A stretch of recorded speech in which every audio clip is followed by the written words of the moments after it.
Hello, welcome to week 5 of the Stitch 22 project. This week I'm going to show you satin stitch.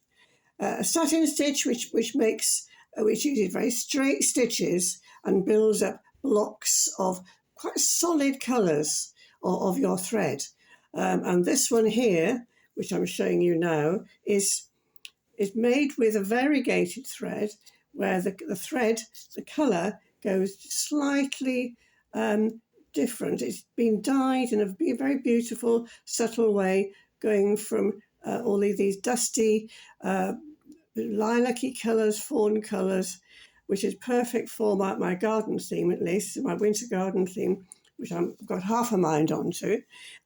So the formation of the stitch is very simple. Just a whole set of straight stitches, stitched side by side, quite closely together.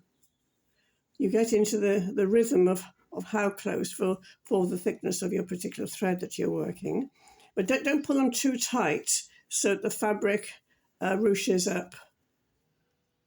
See how I can pull it really tight, but then loosen it off a little bit like that, so the stitching actually lies quite neatly on the surface. And then the next one below.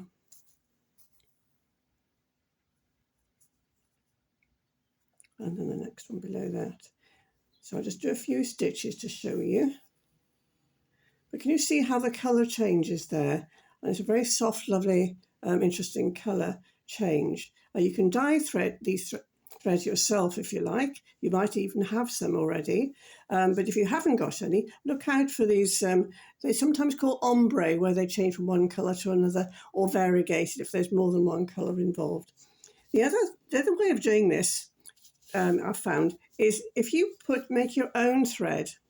Here I've got a not exactly multicoloured, but several colours in the needle, several colours of the of stranded threads. I've just put them in side by side. So I've got these two threads. I've taken 2 threads from the brown and 2 threads from the fawny colour, and threaded them onto the needle together. So they're acting like a homemade variegated thread, if you like. They do have a different effect because they have a twist to them. It's quite interesting to see what you do make. You can, of course, if you have, I've got 4 threads in this needle, you could have 4 different colours. And they will twist and sit wherever they wish to. But the mixture of the colours will happen because you're doing it in a solid block. In a lot of stitches which are more open, like the ones we've been doing before, the loopy stitches, you won't get the benefit from working with these variegated threads. But of course, plain coloured threads are absolutely fine. As you can see, they do make lovely solid blocks of stitching. And the plain threads here, I've used a dark green, and you can sort of smooth it, and it does live up to its name of satin stitch. And here's one I did earlier of my vague impression of my garden, of the trees in the garden. So it's a bit of inspiration from the garden, and it's a bit of sort of exploration of the stitch as well. So it's just having fun with blocks, building up blocks over each other, different angles, as if I'm craning in different colours.